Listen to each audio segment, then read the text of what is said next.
sebagai panutan di dalam hidup kita sebagai seorang muslim, dan tidak ada manusia yang akan melebihi dari panutan itu. Siapa? Rasulullah. Dan itulah manusia satu-satunya yang diberikan jaminan oleh Allah. Siapa saja yang menjadikan ia sebagai tauladan, sebagai idola, atau apapun istilah yang ada, dijamin oleh Allah itu adalah tauladan terbaik. Dan itu tidak diberikan jaminan kepada siapapun. Ulama, betapapun ilmunya, ulama tidak maksum. Tidak semua perbuatannya bisa ditiru. Pejabat banyak sekali catatan-catatan yang tak bisa ditiru. Siapa lagi? Tidak ada yang bisa diberi jaminan bahwa ini contoh tauladan yang baik, melainkan manusia diberikan jaminan oleh Allah bahwa dia adalah tauladan yang baik berdasarkan firman Allah Subhanahu wa taala, laqad kana lakum fi rasulillahi uswatun hasanah. Sesungguhnya benar-benar pada Rasulullah sallallahu alaihi wasallam itu bagi kamu adalah uswah, tauladan yang ditiru, dan itu adalah yang terbaik. Hanya pada Rasul. Tidak ada jaminan itu pada yang lain.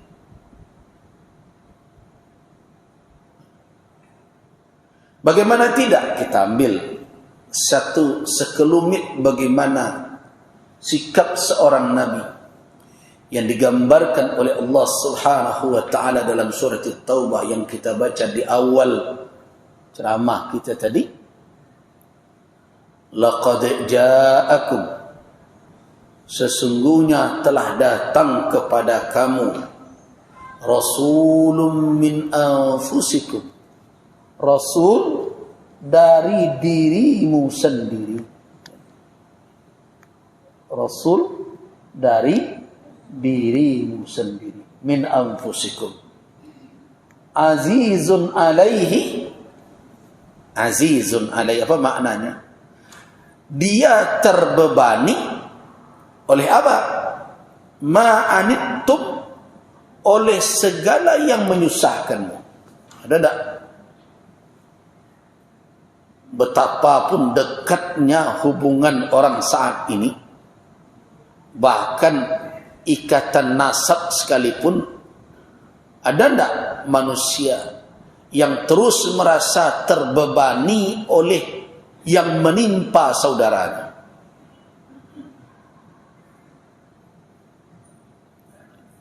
Yang banyak sekarang malah mencari orang susahnya senang. Kependekannya SMS. Bukan nama produk air minum ya. Senang melihat orang susah. Atau dibalik, ini yang sering terjadi. Tapi Rasul sallallahu alaihi wasallam azizun alaihi. Ma'anittum itu apa yang membuat kamu susah, yang membuat kamu rumit, yang membuat kamu dalam posisi yang sulit, itu membebani Rasulullah. Berat terasa menjadi beban beliau, dan itu tidak hanya di dunia, sampai di akhirat kelak.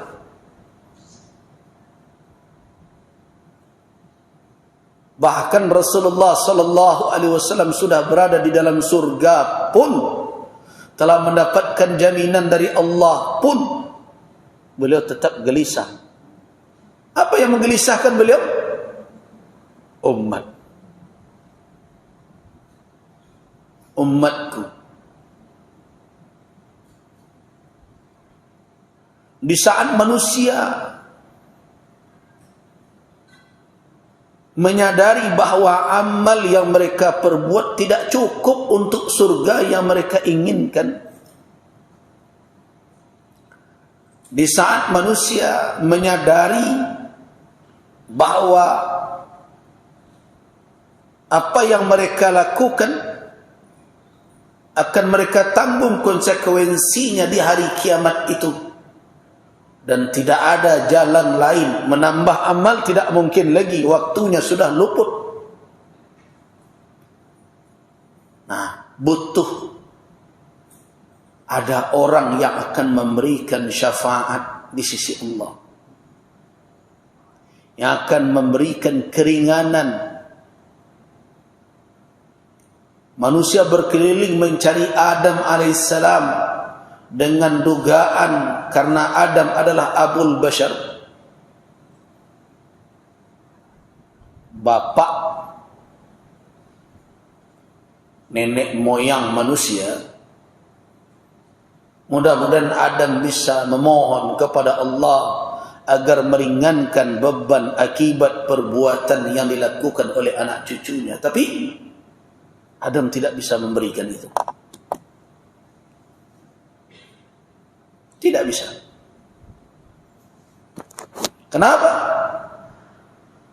Karena Adam alaihissalam malu dengan apa yang telah diperbuatnya, sehingga tidak ada keberanian dari dirinya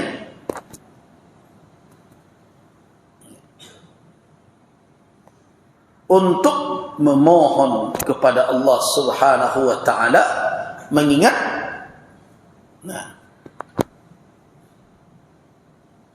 mengingat kekeliruannya itu.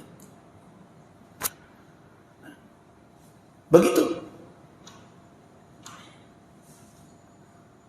Ketika Adam tidak bisa, mungkin Nuh.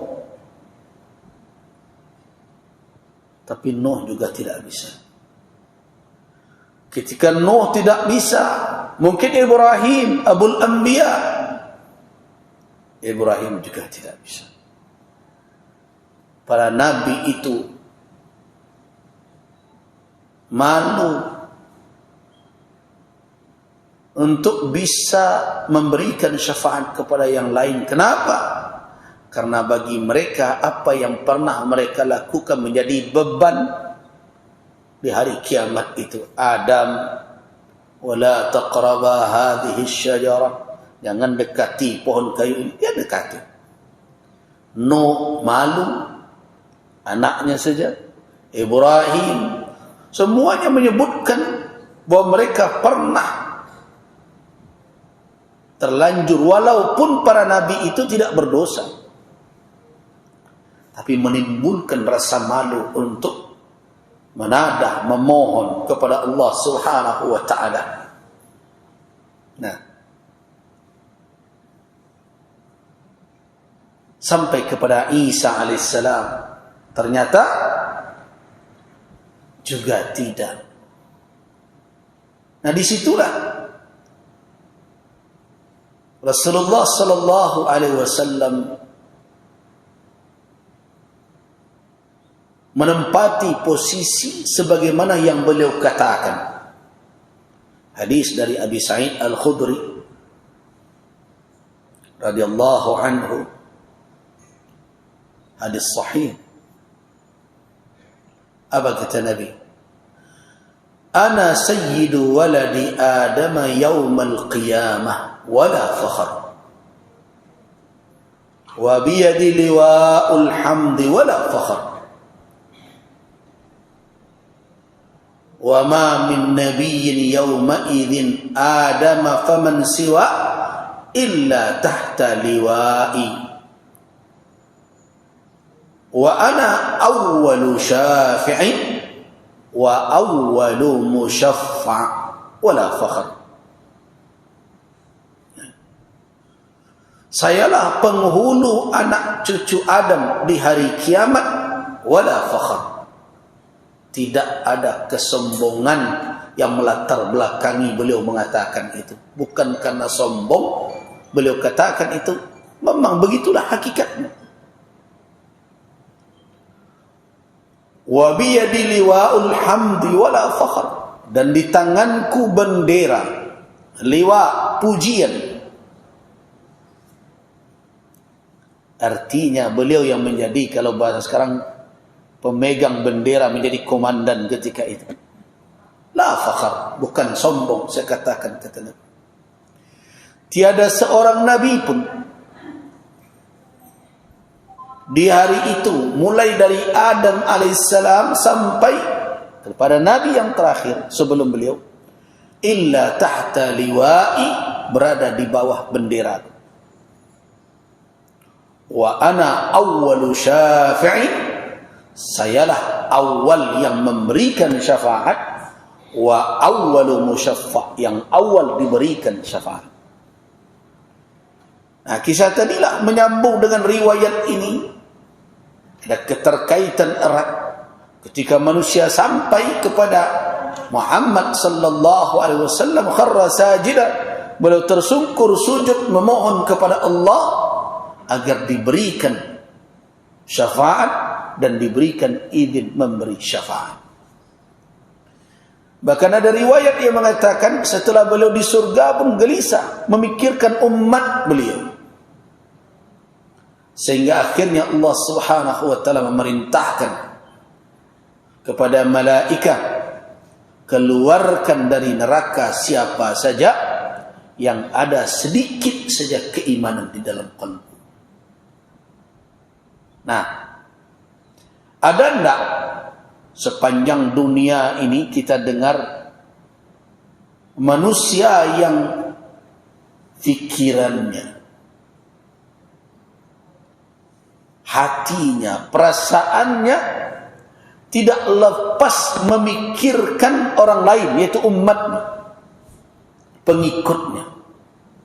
Kita tidak temukan figur yang seperti itu. Suatu kasih sayang yang tulus, yang tidak dimiliki oleh manusia biasa. Nah, itu menunjukkan apa? Beliau adalah Rasulullah sallallahu alaihi wasallam. Nah, itu dikatakan oleh Allah dalam ayat surat At-Taubah tadi, wa laqad ja'akum rasulun min anfusikum azizun 'alaihi ma anittum. Kesusahan kamu menjadi beban beliau. Kemudian apa lagi? Harisun 'alaikum, sangat harap kamu itu beruntung, tidak celaka. Sangat harap kamu itu mendapatkan kebaikan, bukan keburukan. Baik dalam kehidupan yang singkat ini, apalagi dalam kehidupan yang abadi di akhirat. Itulah harapan Nabi. Karena itu jangan pernah ada yang terbujuk oleh rayuan syaitan yang membisiki manusia. Kalau ada orang yang mau menempuh jalan yang ditempuh oleh Nabi sallallahu alaihi wasallam, yang dibentangkan untuk umatnya akan sengsara, itu bisikan syaitan itu.